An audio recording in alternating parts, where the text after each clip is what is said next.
Hey guys, welcome back to my channel. In today's video, we are doing the 9th installment of my color palette challenge. We're so close to being done. I've only got 3 more months to do if I counted right. Anyways, the first character for this video is Anxiety, which is this really nice cool tone green and blue palette.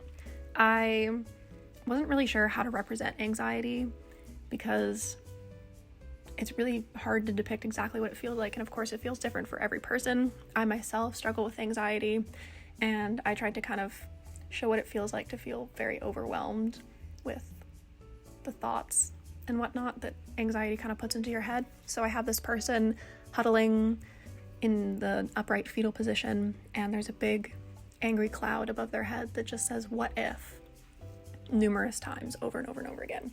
And that's kind of what having anxiety feels like. Your body thinks that there's something wrong. What if? Like, what if this happens? What if this happened? And your mind is constantly thinking about what if scenarios. At least this is in my case.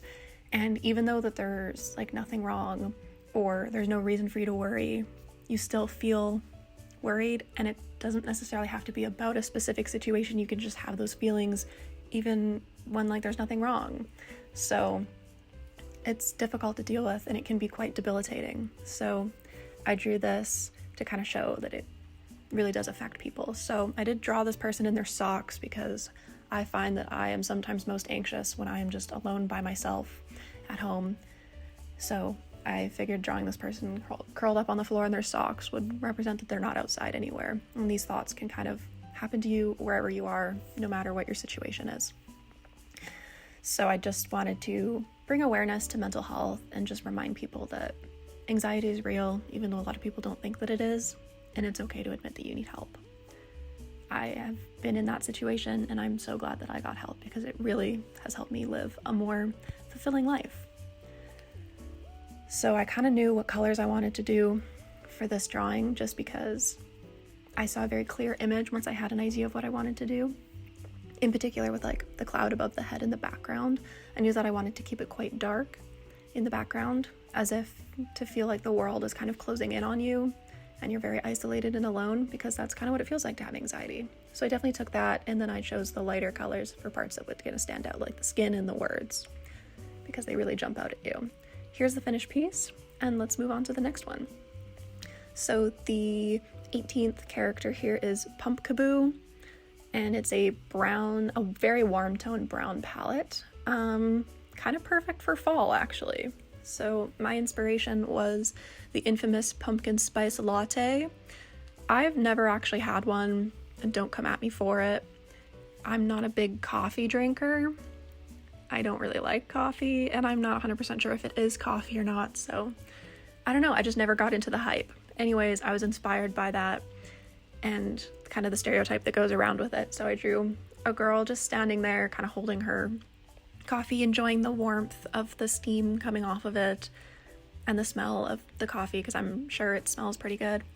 And originally, my first sketch that you saw was a totally different pose, and then I changed it to this more static pose, and that was because I thought it was going to be way too similar to the blooming character that I did, who was kind of like in a frolicking pose, and I didn't want that. So anyways, I made her very static.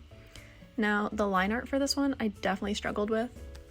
I think the face actually was the easiest part, which is usually the hardest part, which I thought was kind of ironic. I struggled a lot with the proportions, so I definitely used that tool you can like move stuff around with quite a lot, including like trying to get the head size right, the length of the upper arm, the length of the legs, because my sketch looked so good, and then the line art, I was like, wait a minute, that actually doesn't look quite right. So sketches can be deceiving, but I really was happy with my sketch, and I am happy with the way that this turned out. So I chose to take the darkest brown color and then just tone it down even more, closer to black, to do the line art, so that I could use all of the colors for the rest of the outfit, because I did add quite a few pieces to this outfit. She's got the toque, a scarf, a jacket, a shirt, a skirt, and some boots. I originally thought maybe I was going to put some leggings on her because, you know, it's fall, it's cold, you wear leggings. But I decided against it because I really wasn't sure which color was going to work, because I have very limited colors with a limited color palette. So I knew that I wanted to have the skin tone as one of those medium brown colors and have a darker color hair. And when I knew that I had decided that, the rest of it kind of fell into place. So in particular with the jacket, like as soon as I knew the skin color, I knew what color I wanted the jacket to be. And then I just kind of had to like figure out everything else around that, which was a little challenging.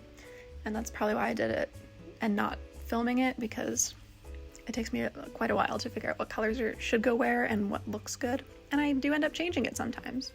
So now that the line art is finally done, it took a very long time to do the line art, onto the coloring. And I know that it looks messy. That's just kind of how I color. I like start with the lowest layer and then just add colors above that, and then I don't have to worry about cleaning up every single line. So